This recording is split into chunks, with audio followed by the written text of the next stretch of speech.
Alrighty guys, welcome back to another one. In today's video we're putting together a 32 gauge non-toxic assembly here. As far as I know, there are a grand total of 0 published assemblies for 32 or 24 gauge non-tox. It's only lead. So that's what we're doing here. We did pattern test these at the range, and even at 30 yards, this shot so well I would feel very comfortable trying to get a duck at 30 yards with this. Now, I'm using number 4 bismuth here. Depending on what you're hunting, adjust shot size accordingly. This is a 5/8 ounce assembly here, and it is running about 1300 FPS. A couple shots were a little bit low of that, and one was a little bit above, so we can call it a 1300 FPS assembly. If I had it my way, I'd be using number 3s, but I don't have any number 3s. All I have are 4s. And one more thing, we were using buffer at the range. However, I am completely out of buffer. If you can believe that, it's gone. I have more on the way. Components are obviously a 32 gauge hull. This one is a Shadot. You could probably put the same thing in a Fiocchi, but this one is a brand new prime Shadot. We're using this stuff right here. Oh yeah, the number of the day, by the way, is 19. Think about it. On top of that, we're actually using I was using clay busters at the range. I've misplaced a bag, but luckily I have the original Winchester version of it. This is a 28 gauge tapered wad, meant for originally Winchester compression formed 28 gauge shells. Train wreck there, but yeah, those are no longer available, but you can still find them. Now these are mainly used in Remington STS, Federal High Overall, Nitro 27, things like that, which are tapered. But this being a tapered wall wad, it actually fits 32 gauge perfect. See, now the bottom of the shot cup right here is a little bit too big to go in, but if you force it, it will work. Luckily, all 32 gauges are either singles, doubles, and I think actually in Brazil I've seen people with pumps. So if you do want to use this without, shaving down, reducing the diameter of the bottom of the shot cup, they will work in singles and doubles. You might have a little bit of trouble in a pump if those actually exist. I think I've seen those. The guy claimed it was a 32 gauge but didn't show any shells. He was just shooting the gun.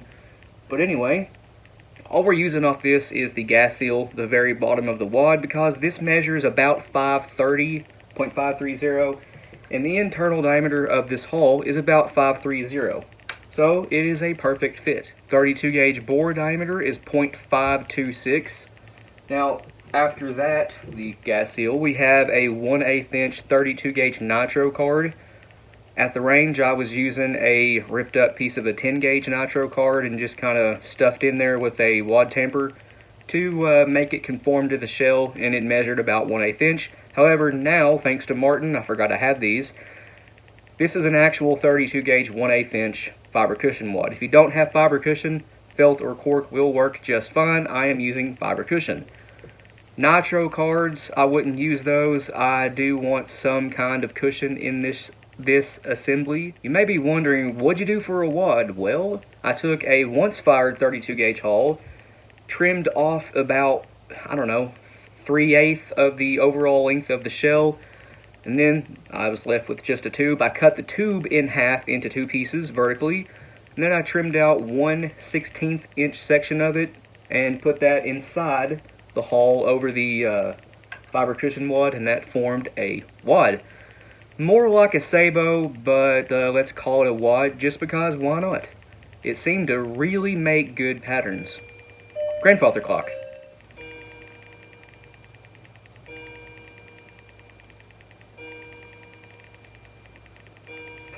Thank God that's over, but anyway, we patterned these at, once again, 30 yards, but also at 20 and 10.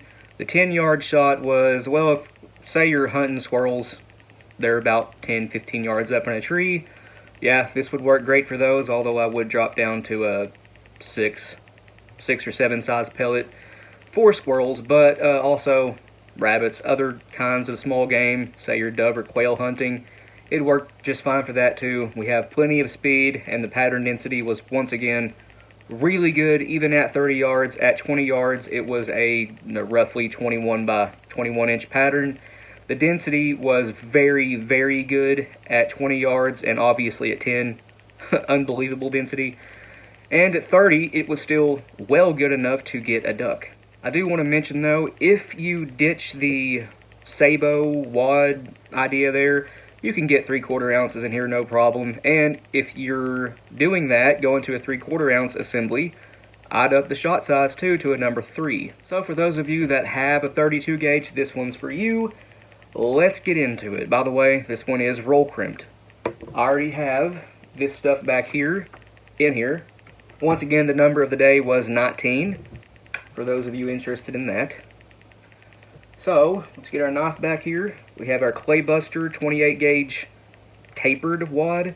Again, at the range I was using the Clay Busters, which are an exact clone of this. Specifically, it has to be the Clay Buster pink wad, not the red one. The red one is for straight wall, or the AA 28 HS, which is straight wall. But we now have our gas seal. Get that in there. I will need a wad tamper because, get in there. It's going in sideways. There we go. Because my fingers are too fat to fit down inside this shell. Alright, we have our gas seal in place. Now, 1/8 inch 32 gauge fiber cushion wad. Get that in place, and I'm going to compress that just a little bit just to make sure that the components are on the powder good.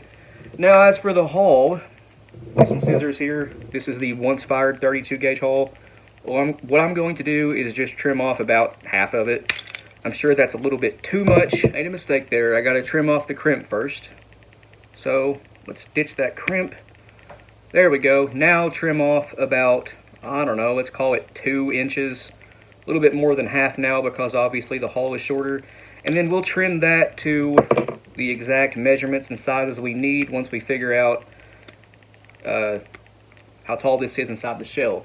So at this point, once you have just a tube, all I did was cut it in half, just like this, into 2 pieces, and then just trim out about a 1/16 inch section of one of them, and you're good to go. Okay, so with them trimmed and in there, I can see that I have them a little bit too tall, so we'll pull them back out and trim off probably an 1/8 inch off of each one, and then we'll get them back in there and see if we have the right height.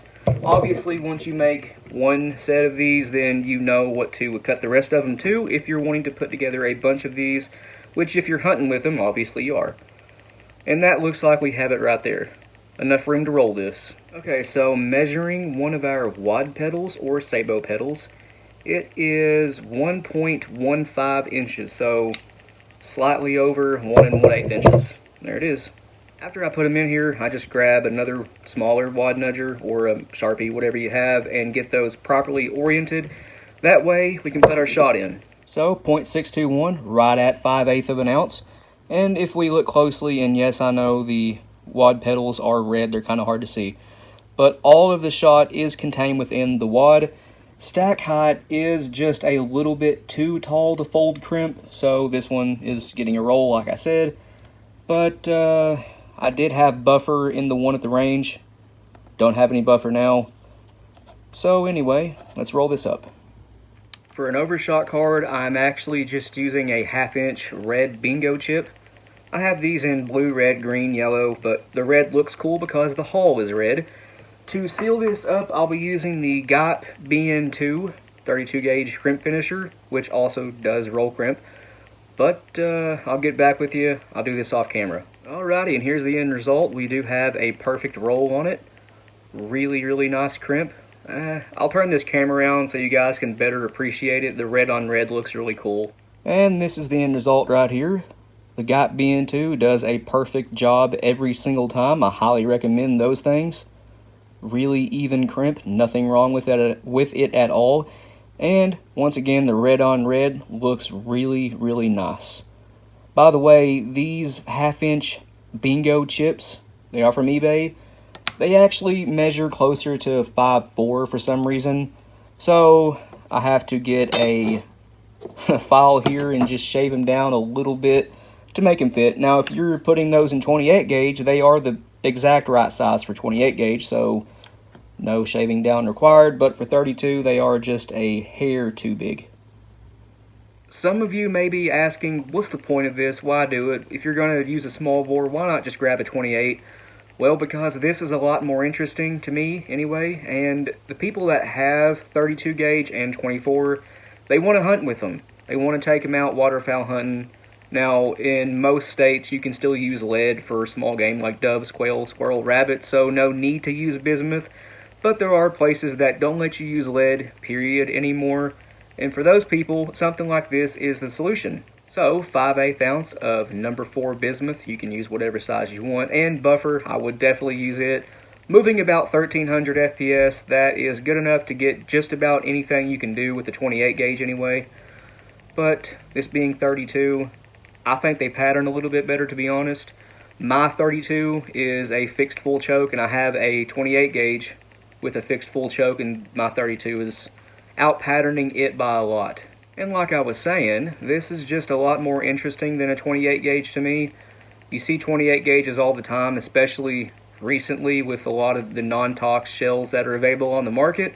People are using 28 gauge a lot now, especially for turkey hunting.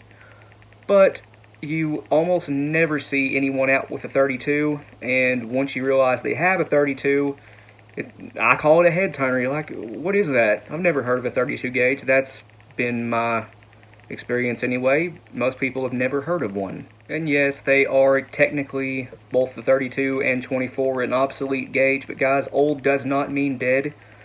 This is still certainly capable of taking game. Anyway guys, the range video on this will go live the exact same time this one does, so be on the lookout for it. But I guess I've rambled on enough. Please like and subscribe. We always appreciate that. If you have any questions or comments, leave them down in the comment section below, and we will get back to you. And if you want to, go check out our Patreon. It's as low as $1 a month, and you guys get early access to content. A link to that, as well as a link to our Instagram, Rumble, and merch store will be down in the description below. But other than that, you guys take it easy. We'll see you in the next one.